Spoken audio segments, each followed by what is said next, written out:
raw, uncut, and unapologetic. Welcome to Men Talking Mindfulness with your hosts John McCaskill and Will Schneider.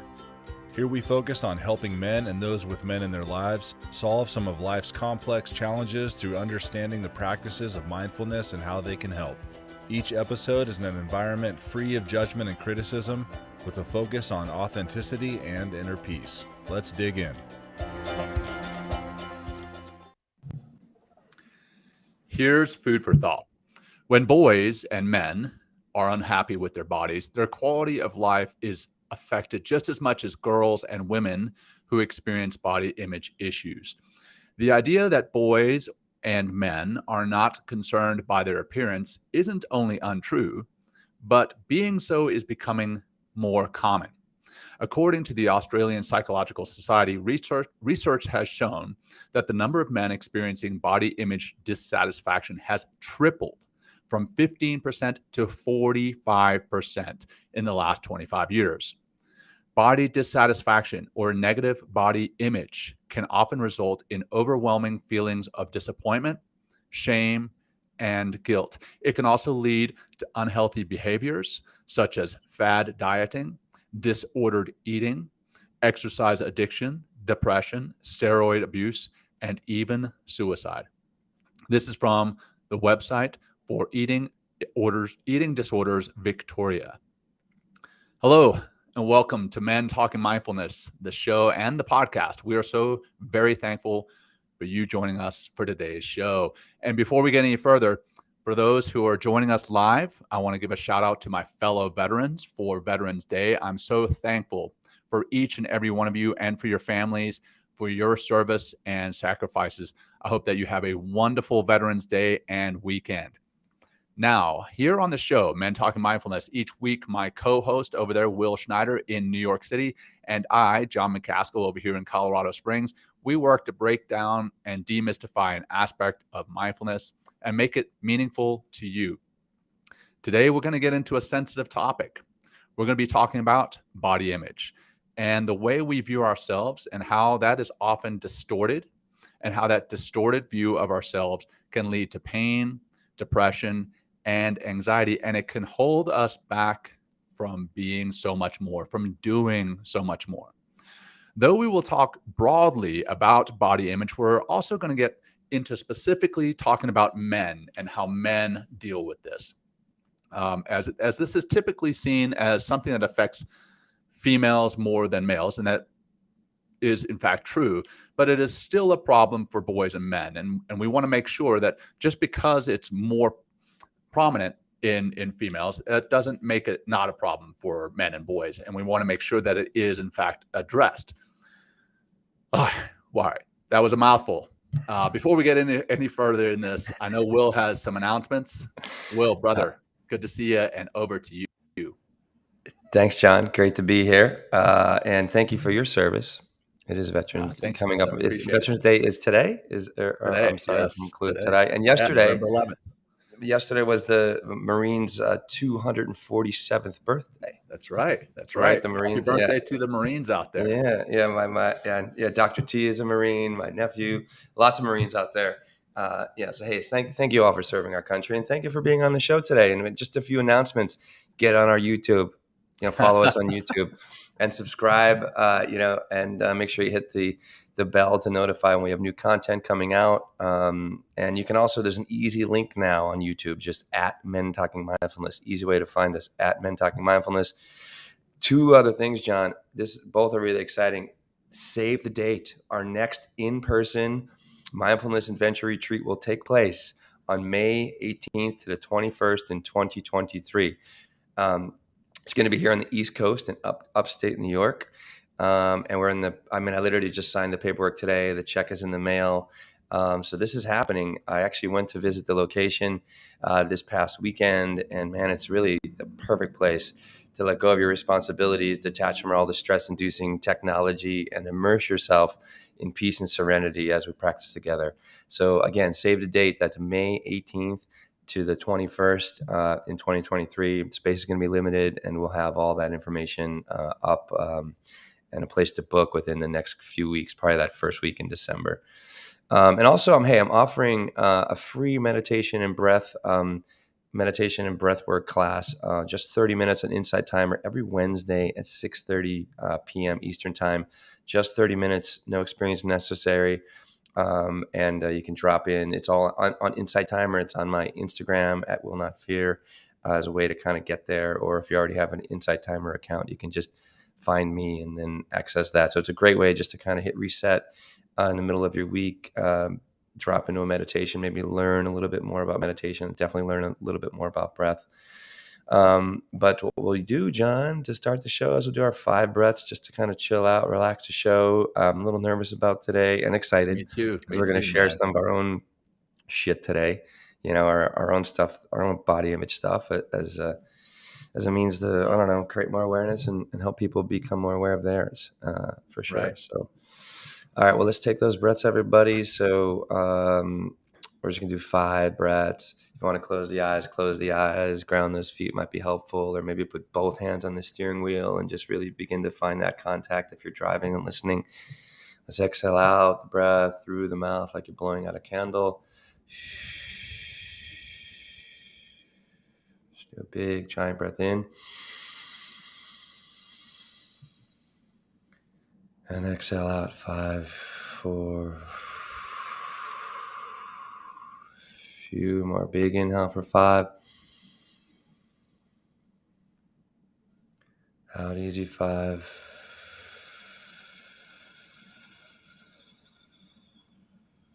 Just a few more in. Really try to fill a big belly breath at the bottom where your belly is, middle of the chest, top of the chest. Exhale, let it go softly. Good. And again, in.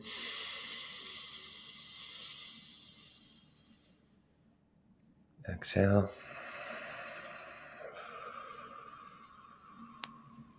Last one, everybody. Inhale.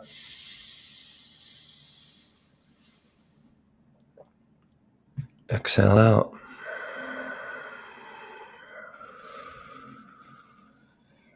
Just take a moment and just notice if that's changed anything, whether you're super amped up or anxious in some way, and just notice. And then, make some movements and open your eyes, come back, maybe a little smile on your face, which is a good way to kind of up your dopamine levels, make you feel a little better about yourself. But all right, John, body image. How do you see yourself? Let's dive in. Where would you like to start?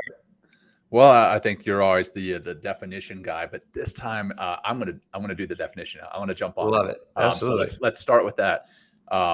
And I think the definition sets the foundation that we can build everything else off of. So from the National Eating Disorder Association's website, body image is defined as how you see yourself when you look in the mirror, or when you picture yourself in your mind. So it's not just what you see in the mirror, it's also what you picture in your mind. It encompasses what you believe about your own appearance, including your memories, assumptions, and generalizations. It also encompasses how you feel about your body, including not only your weight, because I know that's one that people automatically jump to, right? But it also includes your shape and your height. It also comes from how you sense and control your body as you move, how you physically experience or feel in your body. And then many of us internalize messages starting at a young age, which we're going to get into here. And I may actually tear up in this show, because when we talk about how early this starts, as a parent, it absolutely breaks my heart how early this starts. But having that healthy body image, how important it is for mental well-being, and then preventing eating disorders. So that's the definition and some encompassing parts from the National Eating Disorders Association website. So that's the foundation of our discussion today. And again, as I covered in the beginning, we're going to cover this broadly, but we're also going to delve into specifically for men or masculine types, what this is, how it affects us, and how we can overcome it. So let's talk about when it starts, Will, since I just mentioned that, and then our own personal struggles with this. So in doing our research, says that negative body image can begin at a surprisingly early age.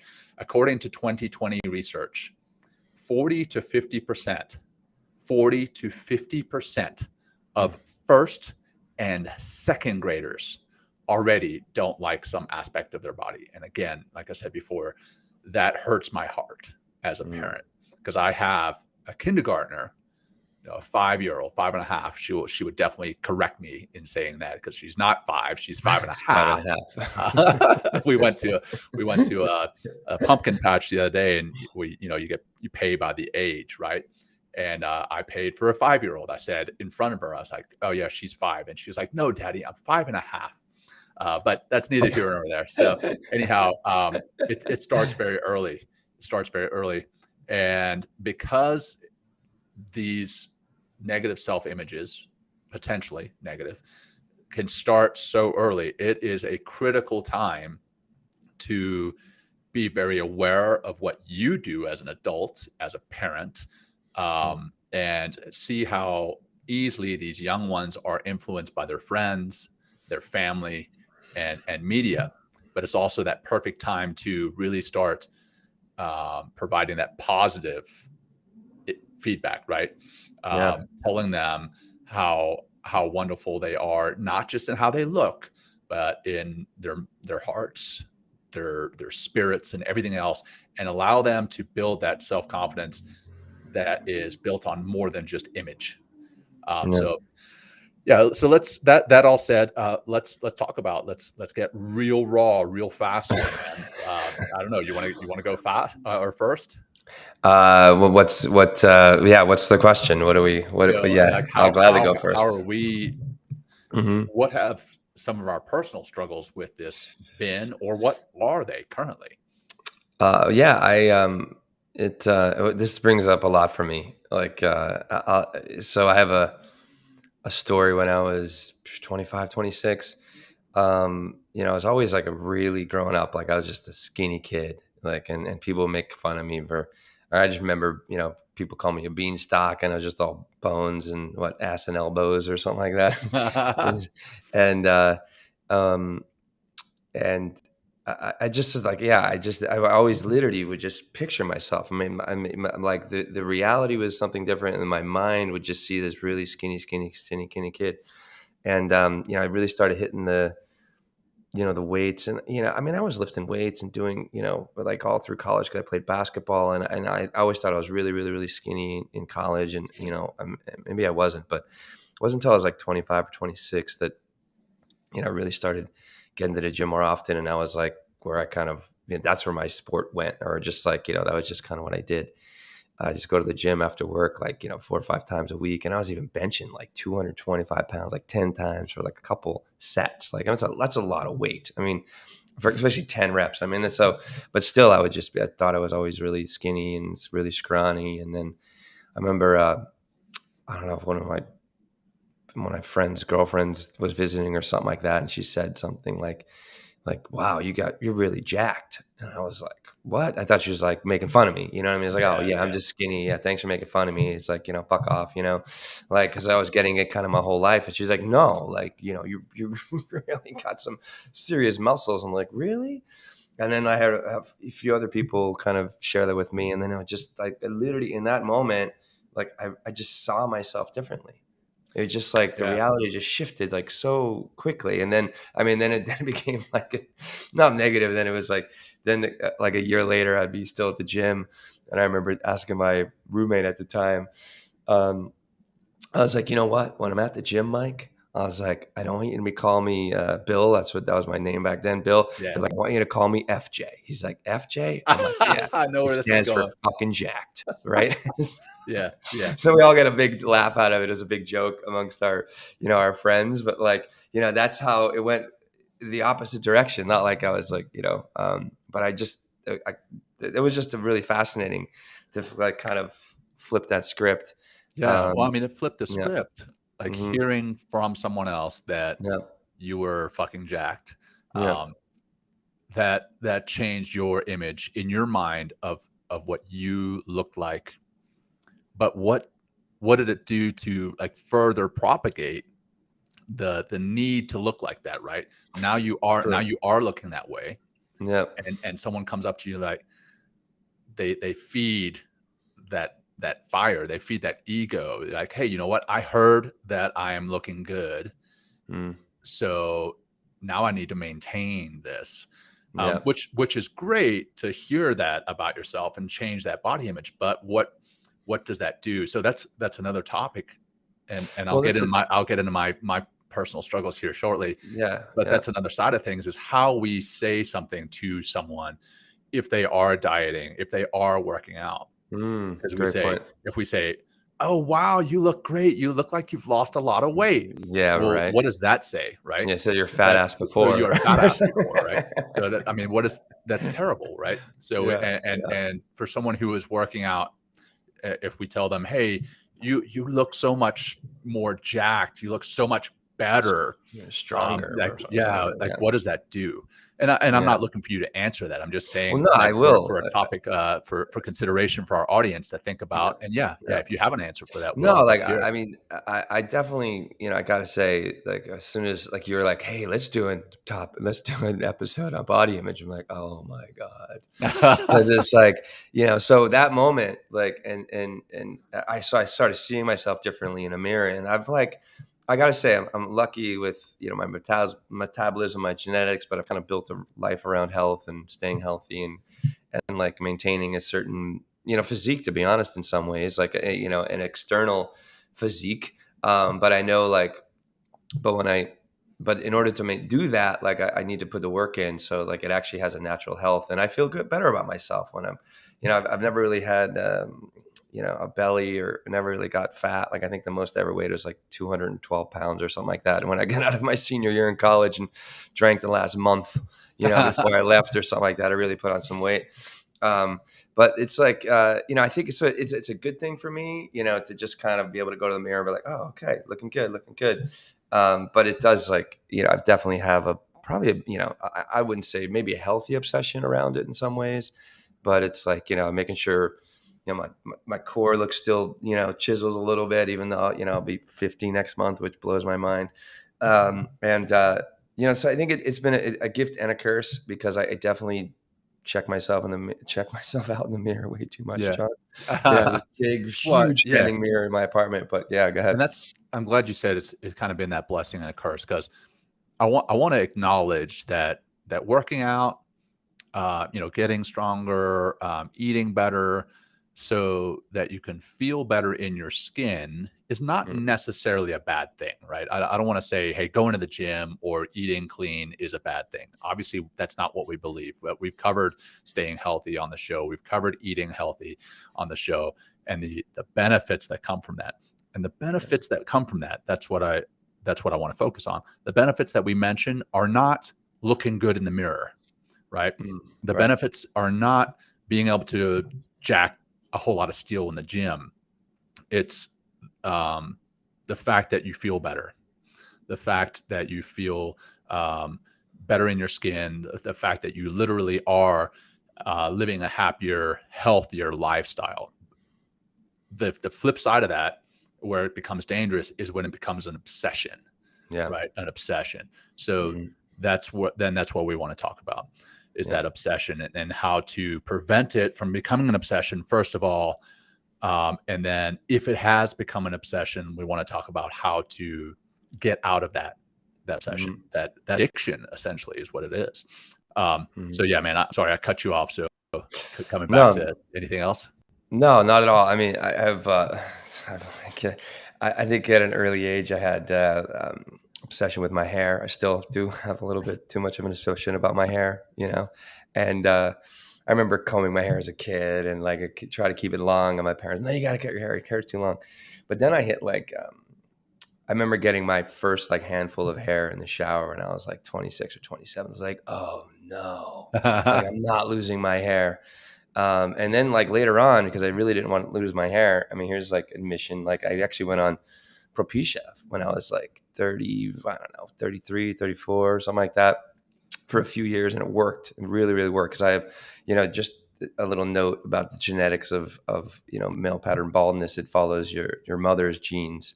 her family genes. So my mom's dad was bald, and I have two brothers. Like one brother, my youngest brother, is he's complete bald, just shaved his head now, and my older brother is like he's fighting the good fight, but losing madly and wearing hats, and I could see he's conscious about it. Like, yeah, go ahead. Being bald, right? So we've talked about the way that you see yourself, right? And it's again, we started the show off with talking about size, shape, weight, height, but it also you're talking about another one. And why is being bald seen as a negative thing, right? It's against society that has said that being bald is a negative thing. It's not. I know plenty of bald guys that are some of the best guys I know. 60% of the population, John. Yeah, they're when you reach a 60, it's a majority. So it should be like, it's like everything is cool. Just, like, hey, I'm bald too. Part of life. It's part of life, right? Exactly. Now, but that was your perception, in that you wanted to keep your hair because it was part of your identity, and you felt that losing your hair and being bald, or at least this is how you felt. I'm not saying this is how you feel. And don't let me put words in your mouth here, but it sounds as though that was your perception, is that being bald was not where you wanted to go, because being bald was seen as old or weak or some other unattractive or something like that. That's kind of where I would go. Like, I don't like, that's like, it's just not a place that I wanted to go. And I had an option to fix it, and I did. I mean, it was like, it really, really worked.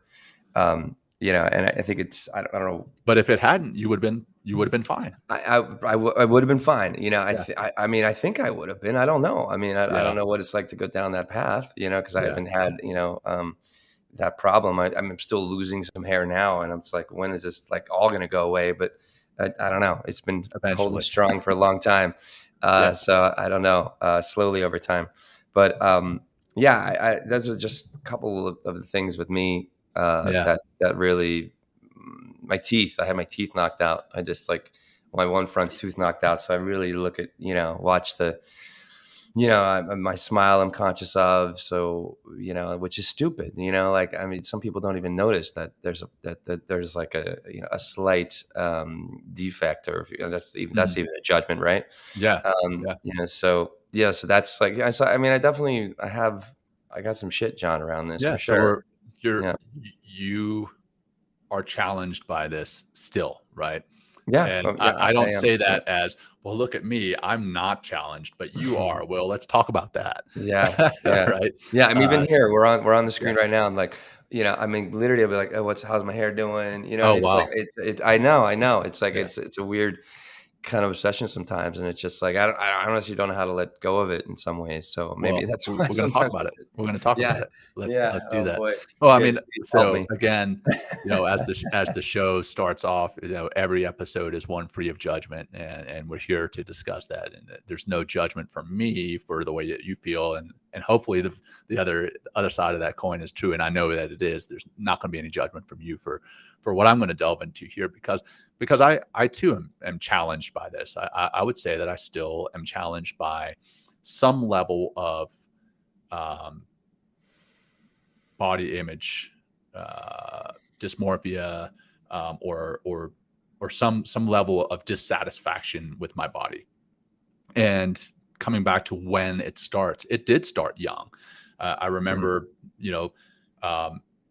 watching some show. I think it was actually called Hero. It started with that song, like, I need a hero. There's yes, I finally sang on the show. There it is.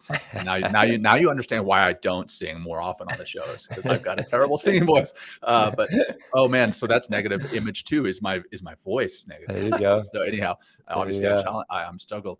But I watched the show, and there was this guy that was a hero on the show, and he was very fit, very good looking.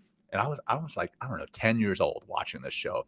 And I remember after the show going back into my room and working out at 10 years old and knocking out sit-ups and push-ups until I just couldn't move anymore, because I wanted to be jacked like him at 10. I wanted to be what Hollywood portrayed as manly. And then, fast forward into my high school years, I'm a track and cross country runner, where it pays to be skinny, right? It pays to be light. So I wanted to be light. So I watched what I ate, and then we would be running on the track, and the football team would be there, and they'll be like, "Whoa, look at all these bird-chested kids. You're not even men." Bird-chested. Like bird chest, right? So then I was struggling with this because I was like, okay, well, I want to be skinny for track and cross country, but I also want to be attractive for the ladies, and I don't want to be called bird chest. So I would work out in the gym like you did, trying to get stronger, which didn't help my running. So it was a weird kind of struggle there. And then I fast forward even further into my time in the SEAL teams. And I remember being called the skinny fat guy because I was skinny, but I carried fat around. And I was like, I'm not going to be that skinny fat guy. And I'm definitely not going to be a bird chest anymore. So I'd go and hit the gym to the point of obsession. And yeah, what age was this, John? Sorry, I know it's like 2022. Probably mid-20s. And then again, it happened when I was like 35, 36, 37. Okay. Those are times that I was in the best shape of my life, or at least that's how I perceive myself. But here's where things get scary, right? Is that when I was stronger and I actually looked that way, I was looked at differently, and not only by women. I mean, that was nice to be looked at differently by women, but also by fellow men. Like, they treated me differently. They treated me with more reverence. When you had like a bigger, when my shoulders were bigger, when my chest was bigger, when my waist was smaller, when I was quote unquote ripped, right? Yeah. And fast forward to here I am now, 45. Can you give us examples, sorry, John, of before we go to the 45, of like how they would treat you, the words they would say, or you know what I mean? Like the pecking order change, said, right? You know what I mean? Yeah. Similar to what you said is that, people would come up to me like, "Whoa, man, your shoulders are huge," or "Wow, man, your chest is looking great. You're chiseled," and that kind of shit, which, feeds your ego, right? You're like, "Oh yeah," and now you're going to puff your chest out and you're going to feel better. And you probably, because you feel better, or at least you're getting this false feeding to your ego, then you walk around differently. People, they just act differently around you. So there's a danger that we are propagating this in society, not just in Hollywood, not just on social media, which we're going to talk about here. But there is a propagation in the words that we use, coming back to the, saying, "Hey, oh, you look great. Have you lost weight?" That kind of thing. The words that we use, the way that we act around people, it's empowering, and it can feel good, but it's also dangerous. It's a double-edged sword. There's a lot of judgment in those statements. Yeah, think about it. It's like, hey, you look so good. Whereas like, I mean, and maybe you saw right. Or like, look how big your shoulders are. It's like, oh, well, you noticed that my shoulders weren't as big last time. So it's immediately like, so you start comparing they're comparing you, or like saying the statement. And I'd imagine like you're comparing yourself to, who you were a year ago or something like that, or a year earlier or something. But yeah. Right. So at 45, sorry. So I didn't mean to cut you off. But no, all good, man. There's going to be a lot of back and forth here. So I appreciate it. So, I mean, okay. So here I'm 45 today, and I'm doing this show as I'm currently dieting. Okay, I am literally dieting right now. So I've got some eggs over here to eat for later today. I'm doing the bulletproof coffee in the morning. I'm trying to do a keto diet. And I'm primarily doing that so that I can feel better, right, physically, and like have the energy to play around with my kids, because I have found that when I am, a little bit lighter, I have more energy to get up and play with the kids and carry myself through the day, blah, blah, blah. But it's not an obsession, right? And I'm doing it for what I believe to be the right reasons. But I will say, yeah, sure, I would like to look better in the mirror. Not that I look bad, but there is, in my mind, sometimes I see something in the mirror. I'm like, oh, I want to adjust that. I want to adjust this. But that is how I perceive myself. If I were to look at myself through somebody else's eyes, I wouldn't see that. We are our worst critics, not in just the things that we do, but also in the way that we see ourselves. We are our worst critics.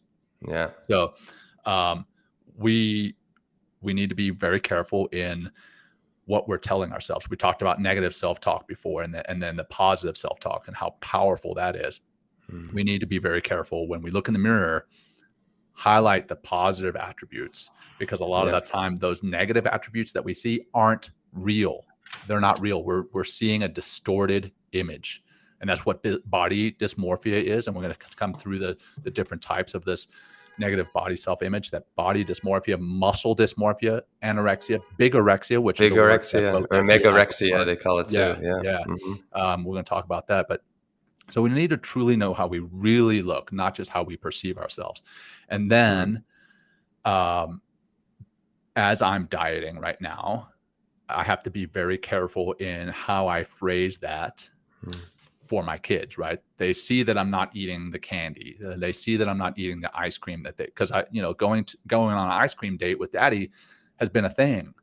And now I'm not doing that. Now I can still take them to ice cream, but then when they see that I'm not eating, then they're going to ask questions. I'm like, well, I don't want to be fat. Well, no, of course not. That's not how I want to phrase it.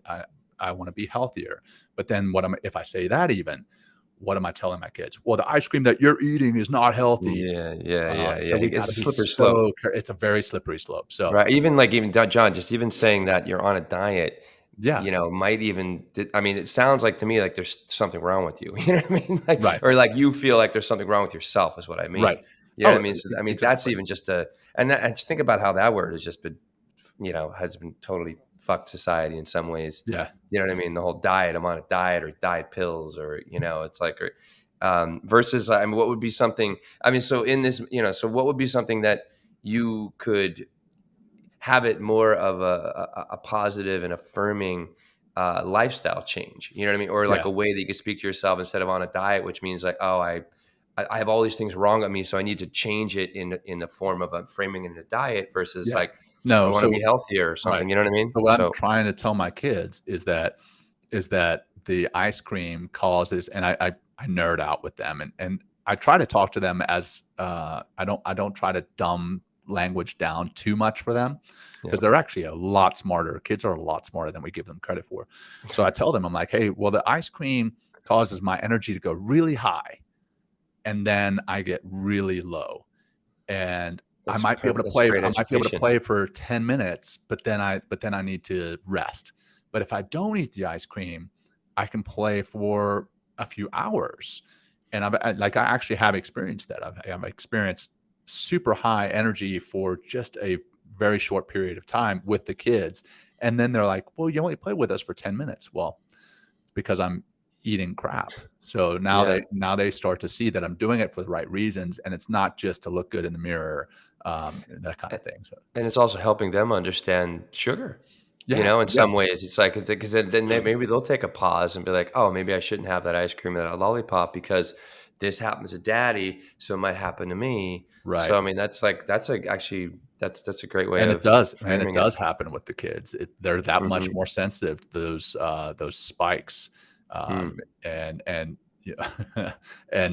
when they come out of that spike, it is hell on wheels, man. When those kids come out of that, so it's a lesson that they need to learn early. And I will admit that I do give my kids treats for things, and that's I know that's been poo-pooed on as far as a parenting tool, but sometimes when you're desperate, you pull out the big guns. Exactly. Sometimes sugar is easy. Easy. It's an easy one. I mean, that's why Molly Carmel in our whole thing about breaking up with sugar, she talked about how her mom had kind of just, whenever she wanted her to do something, she's like, oh, here, have some candy, have a treat, and that, again, talking about slippery slopes, that's a slippery slope, because it may help in the moment, right? You get your kid to do what you want your kid to do, but 2 hours later, they're coming off of a sugar high. The sugar high is also hell to deal with. Like they just running around the house like crazy, bouncing. And then them crashing off of that is also hell. So, and plus you're creating a reward system too. Yes. If you're doing that, it's like, so therefore it's just like, Pavlov. It's like, oh, well, or Maggie, can I have a candy if I'm really good, or if I make my bed, which has been proven, that extrinsic motivation only works for so long and only in certain environments. In other ways, and at other times, it's actually detrimental. But that's a whole nother show. We're going down a rabbit hole. No, that's okay. So let's talk about what drives this self-image, the negative side of things. Mm, Um, mm, mm, so I know that if I got on, I've cut myself off of Instagram for my own personal reasons. But I also remember when I was on Instagram, a lot of the stuff that's on there is people who are working out to obsession. They have like 3% body fat. They're very lean, or they're very muscular, or the for the females, they're in their bathing suits and they're perfect, quote unquote perfect. Um, so I think Instagram in particular, out of the social medias, is a dangerous one, especially if you look at it and you accept that as reality. A lot of the time, mm, the mm. stuff that we see on social media is crap. It's doctored, they're photoshopped. Yeah. And so I think social media is a big one. Hmm. As I talked about before, the TV shows that used to drive me to work out to obsession as a 10-year-old. So movies, Hollywood is one that's showing Hmm. what manly should be, or Hmm. what the perfect woman should look like. I'll tell you, pornography. Pornography is one that will drive people to think that their body should be a certain way. Well, Um, so for men, John, like one of the things that as I'm doing the research is genitalia. yeah, It's like, is am my absolutely. balls big enough or my penis big enough? You know what I Yeah, mean? It's like, does it look good or whatever? right. I was like, oh shit, like okay, that's a real thing too. Yeah, absolutely. I Mhm. mean, yeah, let's not exclude. I mean, we're talking about body image. Let's not exclude Yeah. those parts, right? That there is that, and that's a huge um, part of what can drive our negative self image is stuff that we see on social media, stuff that we see in Hollywood, stuff that we see on magazines. You go to the checkout line in the grocery store, and like 5 of the 10 magazines are ways to lose weight, ways to Yeah. lose weight in 5 days, ways to lose Right. weight in Diet. Yeah. diet, Hmm. Hmm. ways to pack on 10 extra pounds of Right. muscle. The other Yeah. side of things, right? It's I mean, it's how about it's the pills, pervasive. John? That how about the pills to male enhancement? Like make Oh your yeah, penis bigger if you take these drills. yeah, right. And then, I It's mean, it's everywhere. like, and I feel like all the things that you just mentioned, John.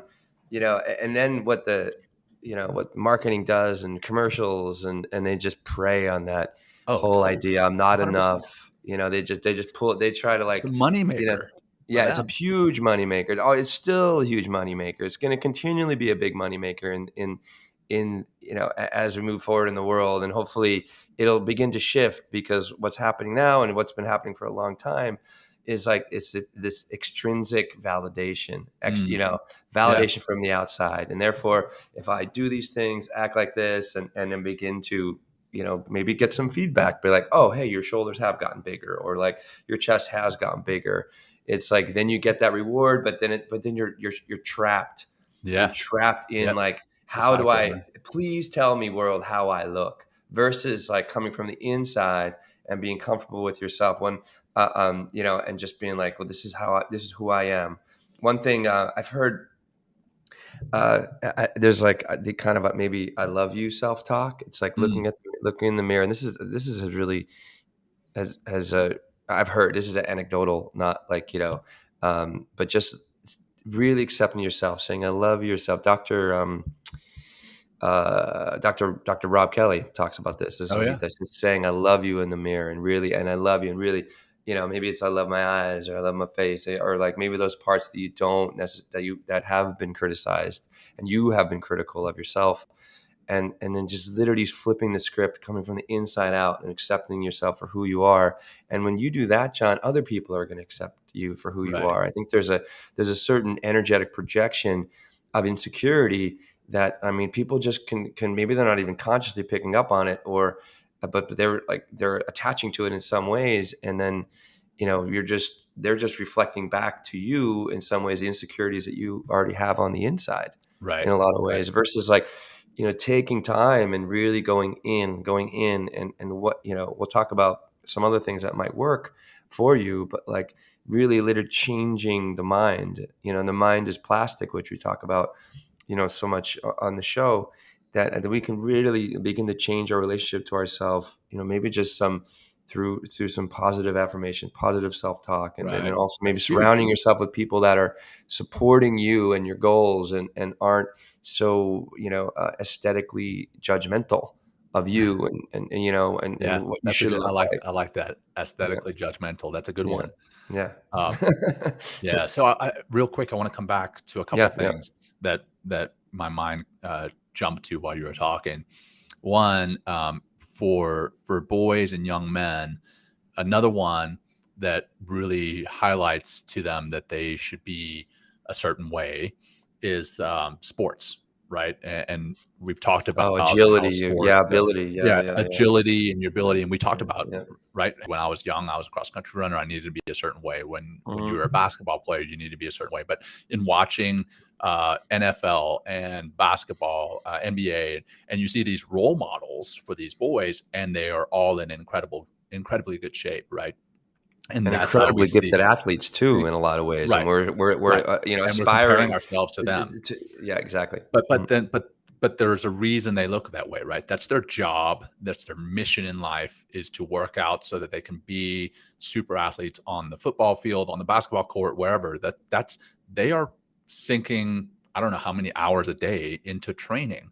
Whereas the rest of us who are living, as students in school, or as um, grown adults working out in the career fields, as parents, we don't have that kind of time. We shouldn't be as obsessed about looking that way as these sports stars are, and they're also revered as heroes, right?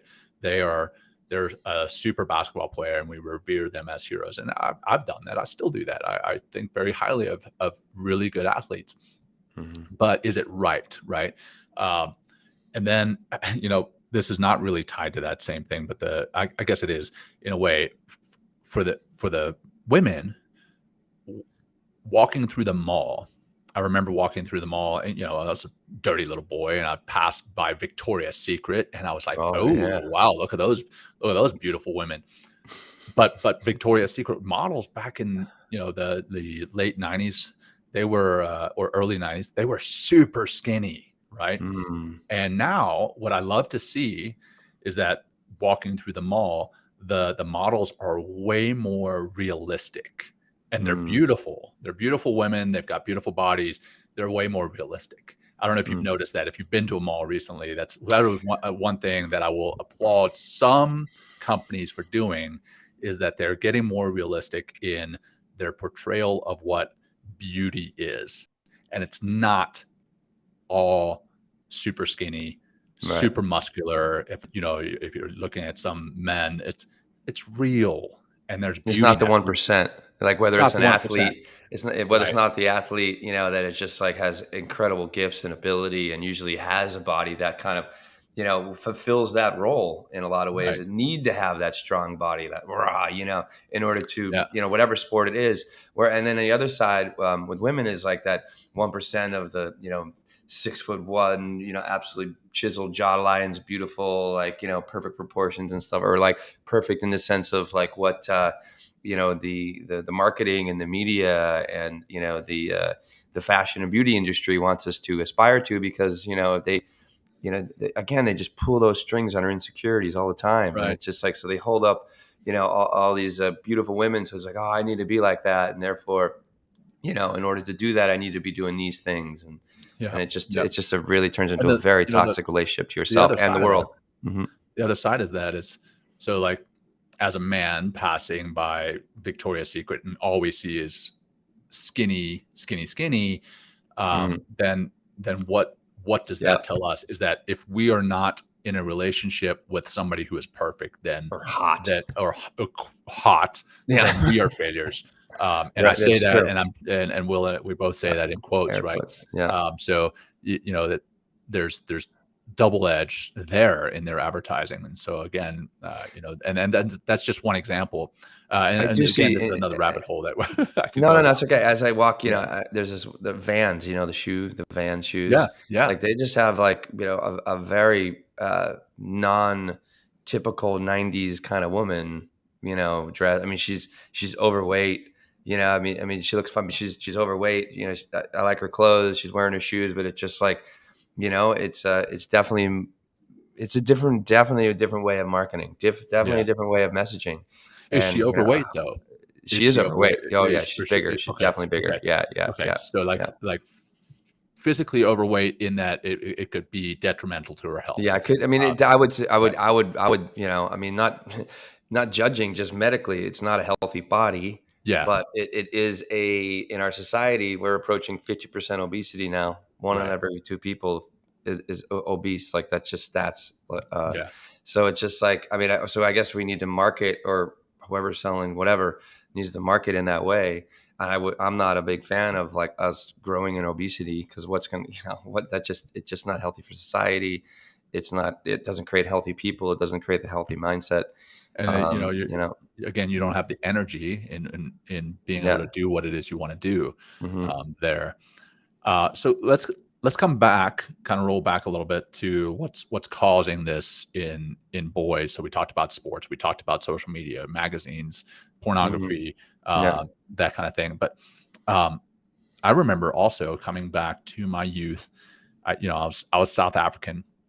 I am South African. I was born in South Africa and came to the States when I was 7 years old, and I experienced a lot of bullying for my accent, right?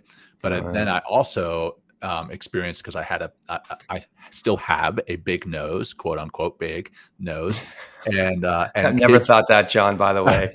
Never fucking thought that. Yeah, Anyway, well, and I, there you I've go. become comfortable with it in my more mature years. But I remember being picked on. Like some kids called me Sam, and it took me a while to get what they were talking about, and they were talking about Toucan Sam from the Fruit Oh, Loops, yeah, right? yeah, yeah. They're like, oh, because you have a big nose, you're Toucan Sam. And so I was bullied about my nose, so I had this negative self-image.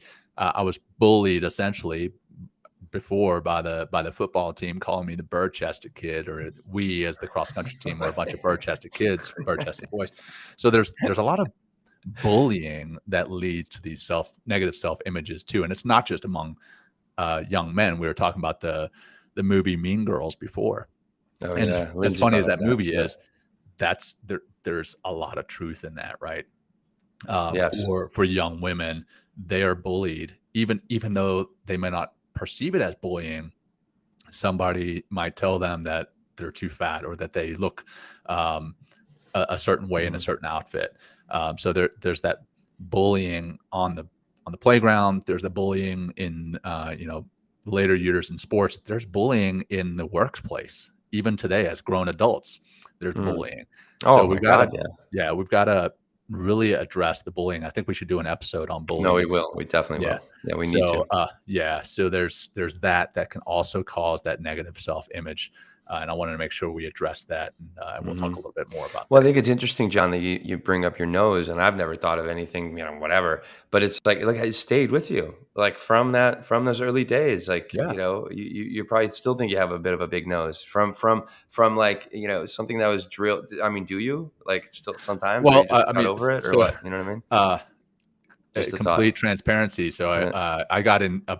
I did get in a lot of fights growing up, because I was picked on, and I was picked on, but I also started to develop, and I was able to defend myself. But in, let's see, my sophomore year, I got into a couple fights and had my nose broken twice. Oh shit. Yeah. And so it wasn't only big, but it was also crooked, right? Oh And yeah. so later in the Navy, I was having trouble sleeping, and they were like, "Oh, it's because you have a deviated septum. We need to get in there and fix that." And they're like, "So this is makes it that much worse." The doctors were like, "And you have this giant." I remember this doctor had No. zero bedside manner. He's like, "And you have this giant hump on your nose. Do you want us to go ahead and fix that for you?" And I did. I had them while they were in there fixing my deviated septum, which I don't know if you've ever seen that surgery. It's crazy. They just basically snip the bottom right here, and then they lift your entire nose up onto your forehead. Oh, It's pretty gnarly. But and they expose the bone, I guess, so they take away the yeah, flesh, the cartilage, and which is rectile. Remember, it's rectile. yeah, that's right. That's right. It's erectile tissue. Yeah, from our episode with James Nestor on breath. So they went in there and they actually shaved it down. So that's where my Wow. insecurity about my nose carried forward into my adult years. Wow. Okay. So and I've had it fixed. It's straightened now, and it's less of a hump. And a lot of that hump came on my nose came from it being broken, but it Yeah. was larger before. But yeah, there I was. I mean, insecure about my nose size Yeah. because of the bullying. Because of the bullying. Right. So, Right. Thanks yeah. for sharing. Yeah, Yeah. man. And it's reinforced, it was reinforced, they kept calling it, and then you keep questioning, Right. this is, as a child, yes, but also, as an adult or somebody can, in our adult years, just bring up something that we can just be obsessing over in our mind. And therefore we go into the mirror and we're like picking ourselves apart. And, Right. and again, it's like, and it's just a really, a poor psychological loop obsession that For really, sure. that Well, continually, yeah. let's talk about that psychological side, that the stigma, right? And Hmm. specifically for men. I want to highlight Hmm. something that we did in our research. According to the Newport Institute, men are less likely than women to talk about this kind of thing, to get help for these issues. Yeah. If they do, in fact, have an eating disorder, anorexia, bigorexia, megarexia, whatever it may be, they're less likely to talk about it and admit to their friends that they're struggling with it. And while the Yeah. body positivity movement among women has grown substantially over the last decade, male body positivity isn't focused on nearly as much. Therefore, the stigma around male body image issues often prevents young men, I would just say men, period, but it says young Mm. men in this quote from the Newport Institute, from speaking honestly about their experiences and seeking treatment for related mental health challenges. Why is that? Why is that? I think a lot of it comes from the same things we've talked about on past episodes, even more specifically, the masculinity kind of sub-series that we have, that masculinity, confined masculinity. When we were talking to Ed Frauenheim in his book with Ed Adams, where they talk about reinventing masculinity, and then they define confined masculinity as really sticking to three main areas of focus: the provider, the protector, and the conqueror. Well, the Yeah. provider looks a certain way, the Mhm. protector looks a certain way, and the conqueror looks a certain way, and they all have a lot of commonalities as far as how they look. And And I think they all behave the same way too, in the they do. sense like there's no problem. I Right. don't ask for help. I Don't ask have for no help. emotions. I don't You know want what to I be mean? weak. And just imagine like if you come out and you would come out as a man and speak about your body dysmorphia or something like that. What would you immediately be thought of as a woman? As Wouldn't you? In some Yeah, ways, as right? weak. I mean, hell, As weak or here, as a here's woman. yeah, here's You the know what I thing, mean? Will, Yep. to take that even one step further. Hmm. When we talked about doing this episode, and I thought about admitting that I've got some of these challenges still to this day, Me and the too. fact that we're talking about it live right here, even Yeah. in the back of my mind, as we're talking about it, I'm Ugh, like, oh my gosh, people who watch this are going to perceive me as weak, which yeah.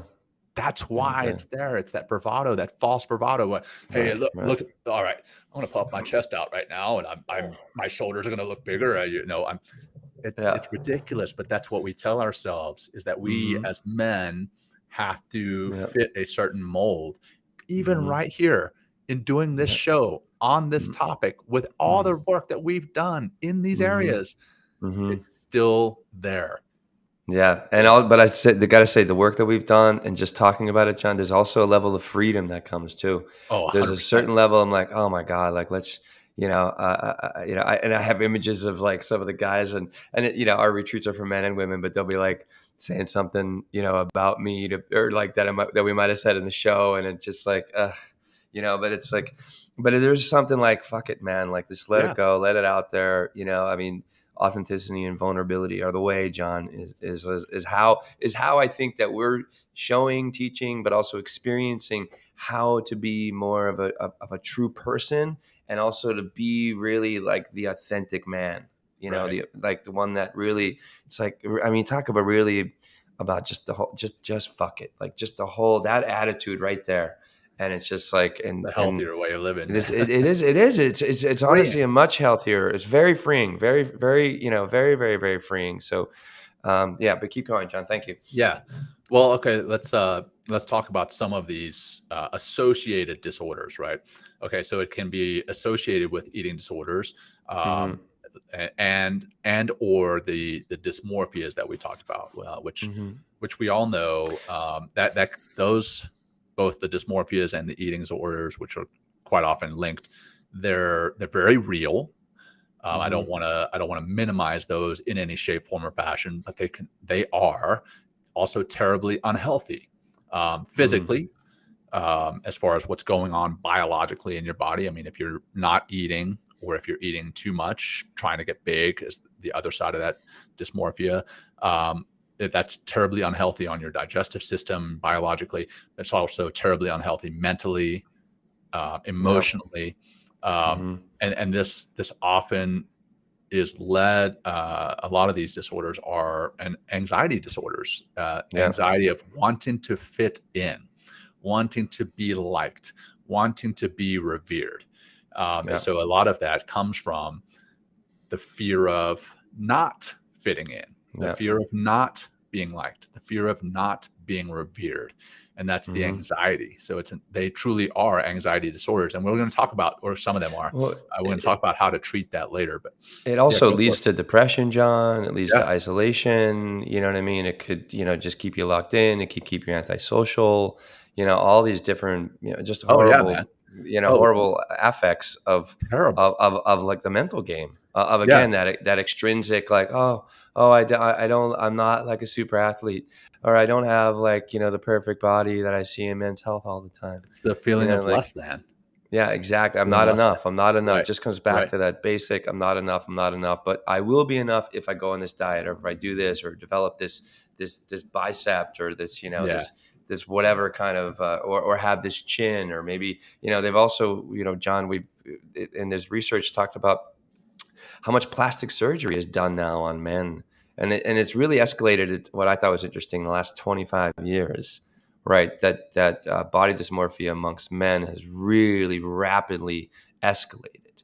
And just think about how does that, it's a correlation, but how does that parallel with the amount of media that's been continually shoved in our face, right? Because of right. Oh yeah. Because of, hey, the internet, like 25 years ago, what would that, so that's when the internet started, like in 94, 93, in that kind of area. And it was very, it was just a way of sharing information. But then, I remember back then, that's when you were connected to the phone, and it took like 25 minutes to download like one image, one line at a time, right? But since then, you get an image instantly on your phone. You get like thousands of images thrown at you through Instagram or Facebook or YouTube. And now all these different social medias have a way of like feeding you more and more the algorithms. Hey, if you look at one picture of a guy working out in the gym, now Instagram is gonna be like, oh, since you like this, let's show you 1 billion pictures of men who are in good shape. That fucking algorithm. Yeah, the algorithms are terrible. They just feed it. They feed it. I mean, I'm locked in cat videos right now, John. Surfing videos are awesome. Yeah, cat videos, surfing videos are really good. I'm doing like hustle porn, kind of like, you know what I mean? Like people working out and shit. You know what I mean? I get it.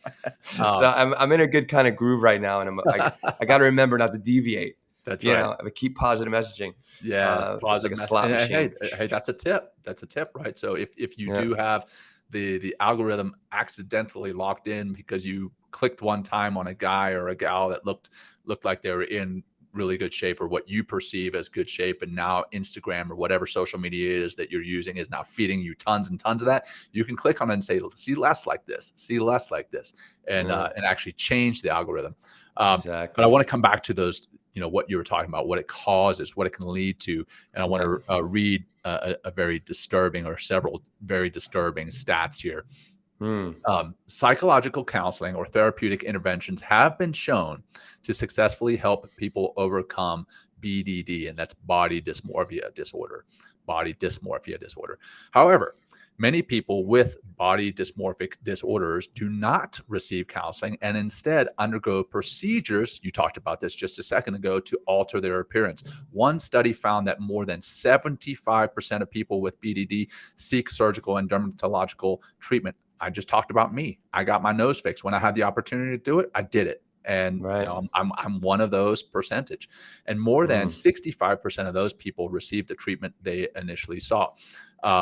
Now, coming further, the risk of suicidal thoughts or behaviors associated with some form of body dysmorphia, whether that's seeing yourself as too fat, too skinny, not muscular enough, too short, too tall, whatever the case may be.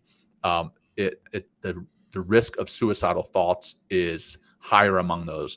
One study found that nearly 80% of men with BDD had contemplated suicide, and nearly 25% had attempted it.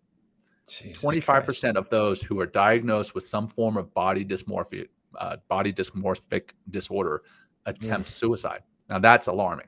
So we need to change this. We need to change this. Yeah. Wow. Yeah. And what are some of those things, John? Like what? I mean, we can go into changing in a second. I would like to, before we can, should we can go into prevent? One thing I would actually like, while we're kind of on this BDD, the body dysmorphia disorder, is the, I don't know if it's bigorexia or bigorexia.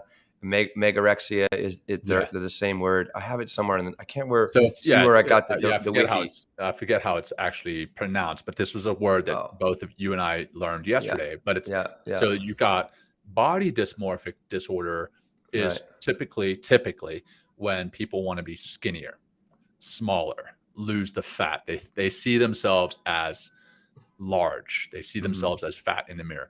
The other side of that is the muscle dysmorphic disorder. That's where they see themselves as too skinny, right? And that's the bigorexia or the megorexia. Yeah, let me read this one, John. This is from Wikipedia, right? So it's under the umbrella, or it's not the umbrella. It's muscle dysmorphia, right?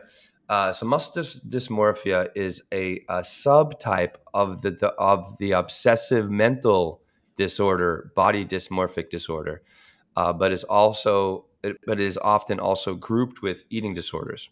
In muscle dysmorphia, which is sometimes called, by bigorexia, megorexia, or reverse anorexia, the delusion or exaggerated belief is that one's own body is too small, too skinny, insufficiently muscular, or insufficiently lean. Although in most cases, the individual's body is normal or even exceptionally large and muscular already. Muscle dysmorphia affects mostly men, particularly those involved in sports where body size or weight are competitive factors, becoming rationalizing the gains of muscle to become leaner. The quest to seemingly fix one's bodies consumes an inordinate time, attention, and resources, as on exercise routines, dietary regimens, and nutritional supplementations, while the use of anabolic steroids is also common.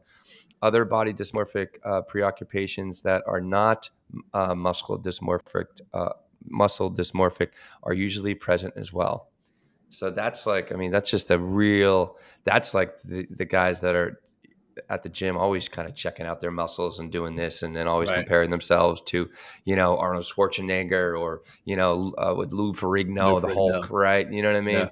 Yeah. As just which again, they're that 1%. Those are not the best word to use right now, but freaks. Those are the people that have just been gifted with this and maybe start working at it. Yeah. That was literally what they did for a living, right? Arnold Schwarzenegger, I think he used to work when he came to this country. He worked for 8 hours a day in construction. Then he worked in the gym for 8 hours a day. And then he did acting lessons for not enough hours a day because his acting was terrible initially. But he obsessed about this. I would argue that a lot of those people who are highly, highly successful in the bodybuilding arena have these challenges too. And I don't want to speak negatively about them, but they and we, because here we are, me and Will are admitting on this show that we have challenges with it. But I would argue that a lot of these stats that we're reading and reporting, they're probably underreported. Oh, I would say for men, I feel like so much of men's stuff is underreported because nobody's going to admit there's a problem. Yeah, they're like, no, I'm perfectly happy in my skin. Perfectly happy. In the back of their minds, they're like, I could definitely lose some fat. I could gain some muscle. Or they're on antidepressants or drinking or, whatever, or consuming some sort of substance to make themselves feel better or something, Yeah. Crazy. Before we get into the, what can prevent this, and then ultimately Yeah. what can heal it, because I know we're people who are tuning into this show. They're, oh well, normally this show is an hour long, but today we're going to run a little bit longer because Will and I Great. really feel passionately about this.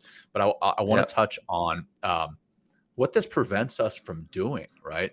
If we look in the mirror and we see something that others don't, like we see ourselves negatively when others see us in a completely different light. We look in pictures and everyone's like, oh my gosh, you guys look so great. And all we see is, oh man, look at my belly.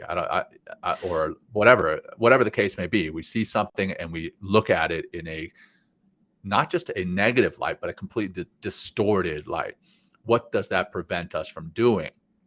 Does it prevent us from being bold enough to like start a new relationship, whether that's a relationship with a friend or with a romantic relationship? Hey, because you're like, oh well, there's no way he or she is going to like me because I am not good enough, because I am not big enough, because I'm not small enough. Enough. There's not enough of something. I'm not whatever enough. it is. I'm not. You enough, put right? you put all the bullshit after that. Yeah. You know what I mean? Perfect. And what does it do? Yeah, it works against you. It's just like, oh, I'm not going to go out. I'm not going to do this. I'm not gonna go up for that promotion because I'm not enough. I'm not enough. It's not just psychologically. You're thinking, well, I'm not good enough professionally, but you're like, well, I'm not enough. So my self-esteem is actually affected. So it really prevents us from living the best lives because we're falsely feeding ourselves this false image, or rather we are feeding ourselves this false image of ourselves. And it keeps us, it's confined, coming back to confined masculinity. It's confining us to being much less than we are fully capable of being.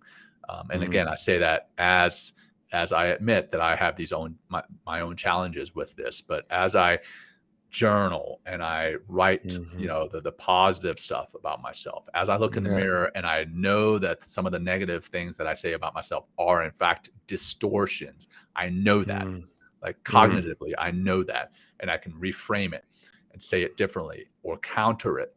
That's really helping, and we'll get into that here shortly. But it's also you're doing the work, John. Yeah, you're doing the work. You're doing work. You're actively, proactively, literally change. Knowing that we have this plastic mind, this plastic brain, we can change the way that we look at ourselves in the mirror. We can change the way we talk to ourselves. We can change the way we feel about ourselves. From the inside out. I mean, I think one thing, and I'm looking at some of the comments here, we didn't really talk about it. Maybe we touched on it or just mentioned it, but just meditation can help with all this stuff. Yeah. Meditation is the opportunity to get to know your mind. Meditation and to know the bullshit. Yeah, exactly. Very much so. Meditation is the opportunity to help relax that anxiety about your body dysmorphia or the way you're feeling about yourself. And then the more you sit, the more you relax, and the more you get to know your mind, you create the opportunity for to change, or at least you open up the opportunity to just look at other possibilities, to see yourself in a different light, and to seek positive ways of being with yourself and being in the world, and also have positive relationships with yourself, and incorporate and begin to bring positive relationships into your life instead of and also maybe your relationship to your social media. We just talked about, you can flip the script in your freaking reel. It's not the beat or whatever, your I forget the algorithm. The algorithm. You can change that shit to make it work for you. Right. And so it's just like we have the ability, but like you meant, it takes work. It could be journaling. It could be meditation. I think both of those two have served us and a lot of other people tremendously. Yeah. But you have to make the time. It's not going to change just by, and I'm glad whoever's listening, I'm glad you're listening to this show. I think it's wonderful, but take the next step. Whatever it looks like for you, take the next step and realize that you're valuable, realize that you are enough, and begin to change from the inside out by taking on these on just even a meditation practice, or just finding your breath and just calming the fuck down. And getting away from your mind, getting away from the trappings and the negative, thinking and activity of the mind, and then taking those actions, the emotions that come along with it. You can change. That's okay, right. There's my PSA, John. Boom. But Wow, man. Like, I love it. Like, how do we go from there, man? But no, let's yeah, let's no, do let's no, so yeah, we yeah. talked about, that's a bit that you talked about how to change, and we'll get a Mhm. little bit further into healing and treating once you have identified that you are having these challenges, that you may in fact be fighting this. We're going to talk about that in a second. But let's kind of back up further down the stream. And what I mean by that is, like, how do you prevent it from ever becoming a problem in Mm. yourself and in others? So I think a lot of it starts early on with, like I talked about my kids. I want to tell them how beautiful they are on the inside. I want to promote that positive self-talk. My wife, she sits down with our 5-year-old quite often, and she's like, what are you telling yourself? Because my 5-year-old, I love her to death. She can be very sensitive, and Mhm. if we discipline her, she will say, "Oh, you guys don't love me anymore." Yeah, And we're like, takes it "Whoa, whoa, whoa! personal. Mm, mm. That is a negative narrative. That's a negative story you're telling yourself." So we will literally sit down with her and be like, "Hey, what negative things are you telling yourself?" And she'll admit it, and we're like, "That's not true."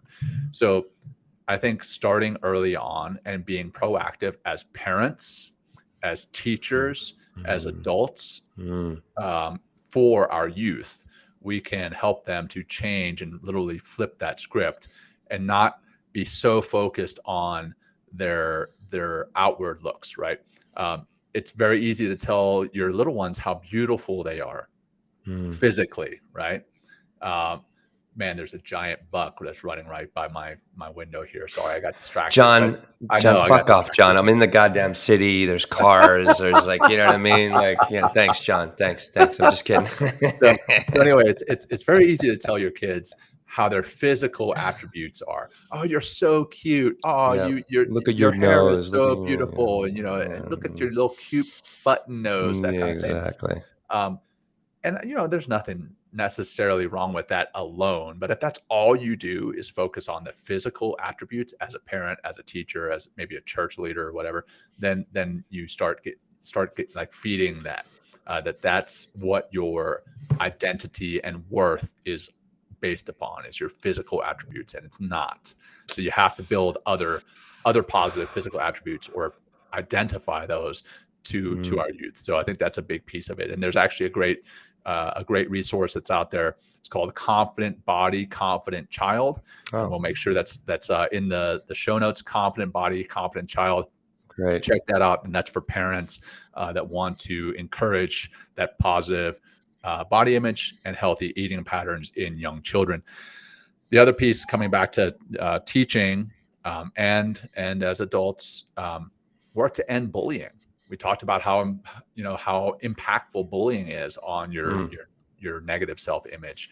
Oh, mm, you've got a big nose. Oh, you're a fatty. Oh, you're a bird chest. Oh, whatever. yeah, We've got to put yeah. a stop to that, and not just in our youth, but in the workplace as Well, adults. We got to. yeah. Hey, we're grown ass I adults. We mean, got to j- stop bullying as j- adults. just thinking at the gym, like thinking about pumping iron again. It's like, I mean, that whole the fucking false bravado at the gym, like with all Yeah. the guys, like, with the muscle shirts on and walking around, and it's just like, just Hey man, there's nothing pulling a wrong with nose muscle up. shirts. Well, I'm not, but like I'm when you're just kidding. like when you're carrying yourself in a way Yeah, that's just like, look how fucking big I am, man. yeah, Like, yeah. and then That's an holding your nose up insecurity. to other people and shit. Oh, it's completely insecure. Yeah, Like it's yeah, it's complete yeah, insecurity. Instead of welcoming people, it's like, oh, hey, man, let's let's. Oh, you're working on your shoulders, or you're working on this. Like, oh, yeah, these exercises really work well for me. Pull people in. You know what I mean? yeah. Create a Like community. Like supporting, like support one another. I right, mean, we all right. thrive when we support. Like I remember a few times walking through the gym, and personally, I've done this. I'm guilty of doing it, and seeing somebody smaller than myself lifting way less weight, and in my mind, Yeah, I'm like, weak. Weakling, pussy, that's a weakling right pussy. there. Yeah, watch out. Hey, I know, I our know. That's EA is going okay. to come on But and I'm shut you just down, saying, you man. know what I mean? But yeah, that's the kind of. But instead, and now I try to do this, is if I'm in the gym and I see someone and they're working out, they're bettering themselves wherever they are, they're bettering themselves. And I just celebrate that and be compassionate and be like, you know what, right on, good job, Right. wherever they are. So that's a reframing that we need to do personally in the gym on whatever side you are. So whether that's you, the one like walking around and seeing someone lifting less than you, and rather than being like, oh, well, they're lifting less than me, celebrate them for being there. Or the flip side, if you are the one that's on the bench press and you're lifting less than everyone else, don't compare yourself to them. Compare yourself to you the week before, and celebrate the fact that you are there bettering yourself. You're not there to be the bodybuilder. You're not there to be Arnold Schwarzenegger. You're not there to be the fitness model. You're there to better yourself and get healthier for the right reasons. So celebrate that. The only way anything's going to change is by showing up first. Yep. It's the only way you're going to get, have those muscles or whatever, or just anything's going to change. It's just to show up. That's the biggest, 90% of success. And that should be 90% of your celebration, just getting there, getting there, having the will and the wisdom and, the ability to get yourself there is huge. So celebrate just that. And then 100%. Work hard, if you want, and do the work and disciplinedly. And I mean, the gym really helps me, John, especially when I do things that are really hard at the gym. I'm doing this treadmill, the Remy Adeleke. I did it this morning, last 2 days in a row, man. 15% incline. I'm at like 3.7, 3.6, 3.8 miles an hour, 21 minutes. Oh my, it crushes me, but I see my mind. It's like a meditation in itself. I get to, but you're doing it for the right reasons, because it helps all you the right to reasons. Like push past your mental limits. You're not doing it because you're like, oh, well, I want to be lean and mean. And if it is that, you're not obsessed with it, right? No. It's okay to it's want a byproduct. That's better, a byproduct. It's okay to want to better yourself, but don't become obsessed with it. And that's again what this whole show is about, is because the difference between obsession and knowledge. Coming back to kind of preventing it, again, the onus is on us as adults, and helping to prevent it amongst our youth is really sitting down and having the heart-to-heart conversation. Is like, maybe they're teenagers and they're starting to get into social media. You're like, hey, you see this right here? This right here is not real. This right here is Photoshopped, right? No. Or this right here is someone who works out obsessively, and they're on, this is what they do for a living. This is not real. This is not realistic, right? This is not, don't set your expectations here, because this is not where you're going to get, because it's not healthy. And then show them what healthy looks like by modeling that yourself. So I think that's a big piece of it. Is the onus is really on us as adults, is to change the language we use, and then help to change our kids' perception, and help them to be more critical of what it is they're seeing in social media, on movies, magazines, everywhere else, and really show them what true beauty is. It's not just external beauty. We've got beauty on the outside, but there's so much beauty on the inside that we're missing out if that's all we focus on. I think anybody in a leadership role, whether it's a coach, whether it's a teacher, whether in an office, like, you can create an environment, you can create a positive, healthy environment, that like just affirms everyone's that we're living. We all have the same needs, and the way that we attain more of those needs is by being kind, being loving, but that's going to take work of being kinder to yourself. And that's how we come back to the practice, like, meditate. Maybe what's going to help you lead to meditation is just by getting a little healthier in your body in some ways. Go for a walk, all of these things have just shown to, enhance our brain chemistry, so we have a more positive outlook on and a feeling, about ourselves, and therefore we're able to take like a more positive step forward. Right. Or maybe just don't do the negative stuff. Don't take a step in the direction that hasn't been serving you, or keeps you locked in your mind in some ways that isn't producing positive feelings and isn't producing positive results. Right. So yeah. All right. Well, so now those are ways to prevent it. Yeah. So that's kind of, further upstream, keeping people from getting to this point. But once they are to this point, let's talk about ways to treat this. And I love that you highlighted this in the notes. We are not medical professionals. We are just two guys talking about this stuff, and we are reporting on the research that we have done with our health with our helpful friend Google. So Yeah. if you want to truly know what it is that you are challenged with, we definitely want you to go and see your doctor, your clinician, and seek out professional diagnosis on this, and then professional treatment. That said, we do have some things that we have found through the interwebs that we want to make sure we report to you, and you can talk to your professional about this. So over to you, Will, if you want to go through a couple of these. Yeah, for sure. So again, there's not a ton of, there is information out there for sure. And there hasn't been, for men, there hasn't been a lot of, there's not a lot of data out there for what does work or what doesn't work. But so first, is correct diagnosis of BDD, so body dysmorphia this disorder, right? Physicians can usually diagnose this in men by asking a few basic questions.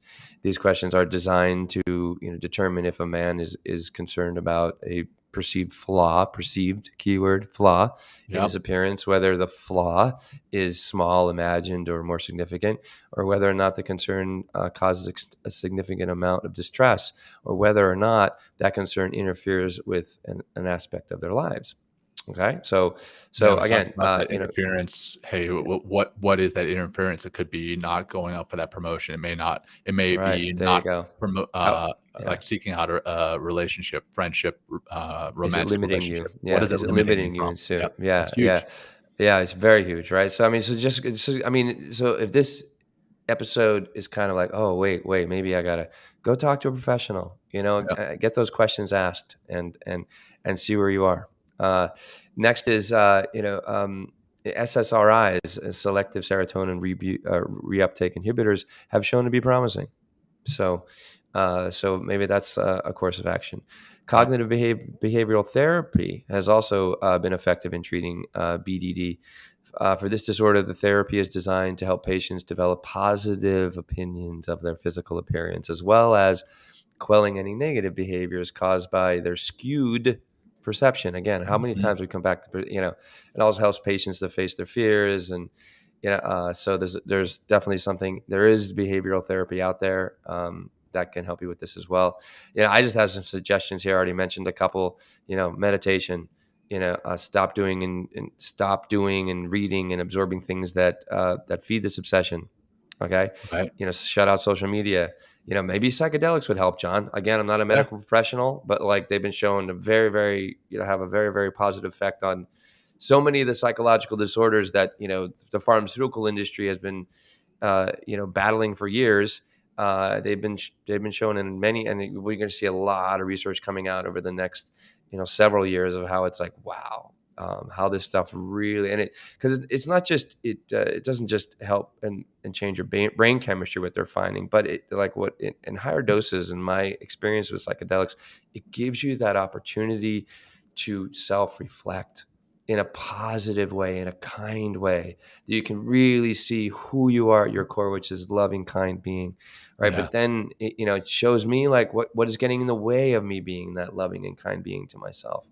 And maybe that's something that maybe an experience like that, because it's what's interesting about those psychedelic experiences, John, you can have this massive epiphany, this massive awakening, this massive love that you can feel for yourself. Rewiring, man. Rewiring, exactly right. Yeah. But the rewiring really starts after the psychedelic stuff. You can have, but if you don't do anything, and you just be like, oh, you know what I mean? It's like, oh, that was a lot of fun, and then you're gonna go likelihood, like a very, very high likelihood that you're gonna go back to the same way after just a few weeks of doing the same thing and thinking and feeling and being the same way. But just with like, oh, I remember that. So if you're gonna take that opportunity, take several weeks afterwards and get yourself into some sort of integration program, or something that's going to help you sort through the experience, right? But also help you to take active steps in beginning to be more of that self that you probably will be shown It's amazing. It goes right to the truth of who you are, in my experience. So, That's right, so man. those are just some ways that can definitely help if you are kind of stuck with any one of the things that we had talked about here, that can help you kind of pull yourself out. And maybe it's just going to take a couple times listening to this episode again and again. And another thing I'll also say, John, is if you're around a bunch of shitty people that that are very judgmental and always picking you apart and always picking apart other people, then I would trade up your friends too. I'm glad you hit on that last part right Mm-hmm. there, picking on other people, right? Like, sure, it's easy to not want to be around a group that's going to criticize you, right? And if you come in a group and they're like, "Oh, you're fat, you're not muscular enough," sure, we don't want to surround ourselves with those people.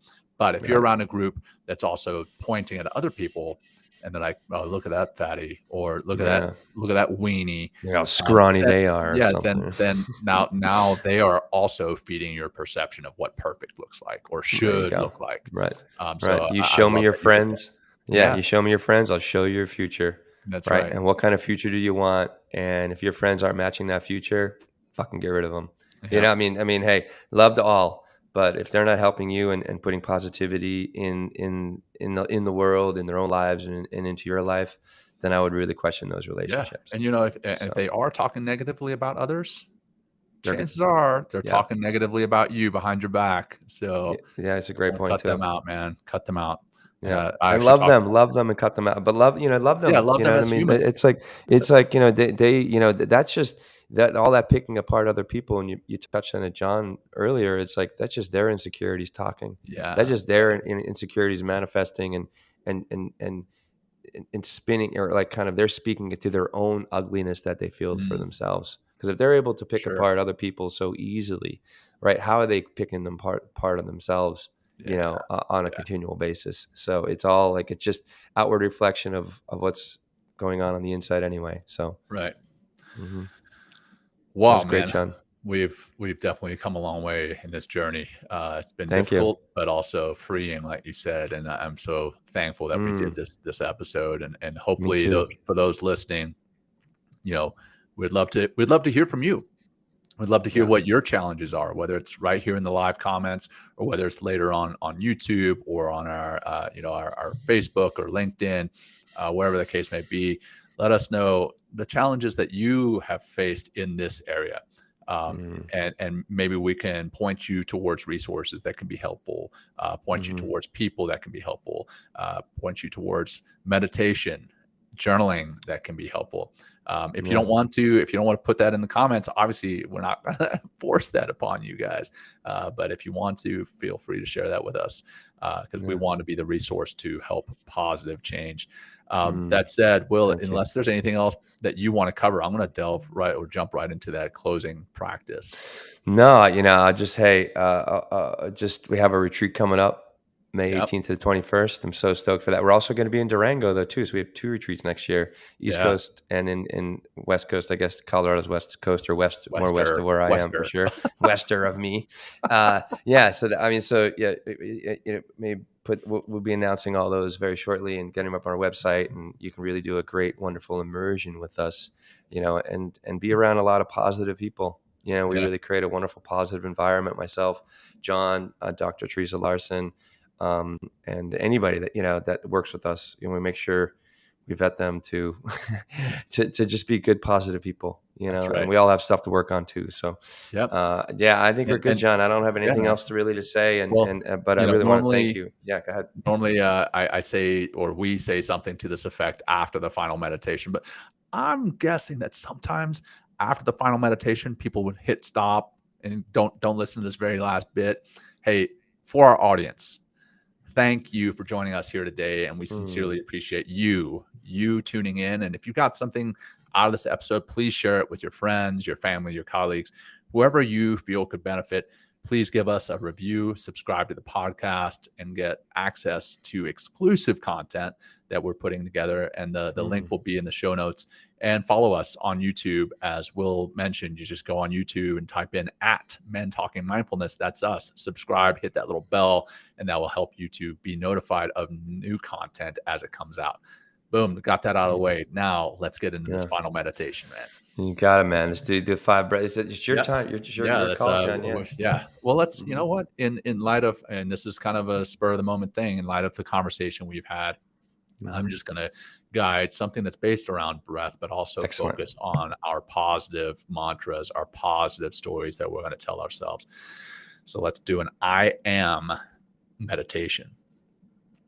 All right. So let's bring your attention to the here and now, the space and time that you are filling, that you are feeling. Noticing your breath, the physical side, the physical attributes of your breath. Your breath is with you always.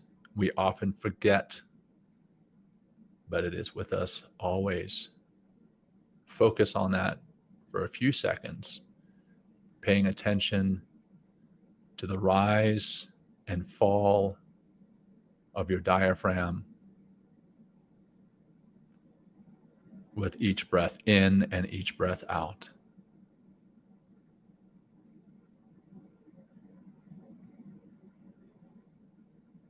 And now take a second to think about the last time you saw yourself or thought about yourself. And think about your thoughts, the metacognition, thinking about your thoughts, being aware of your thoughts and the emotions that are driven by those thoughts. And without any judgment, note those thoughts. Note what was true and what was not. Again, even without judgment for the thoughts that were not true, don't feel the need to judge it. Just be aware of the fact that it was not true. We often view ourselves through a lens that causes distortion. Being aware of that, being aware that we see ourselves through this distorting lens, we can change the way that we see ourselves, that we perceive ourselves, that we present ourselves in this world and in this universe.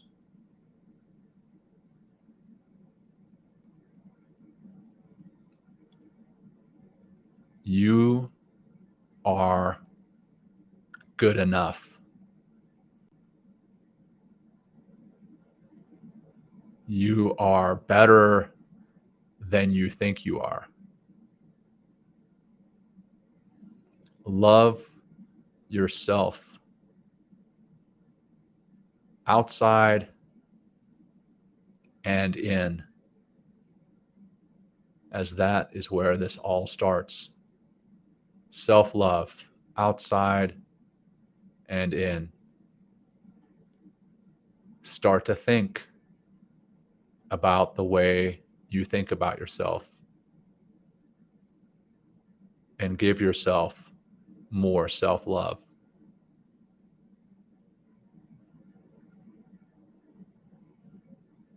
And with that, we will close with 2 deep cleansing breaths. Begin by breathing out as much air as you can, emptying your lungs,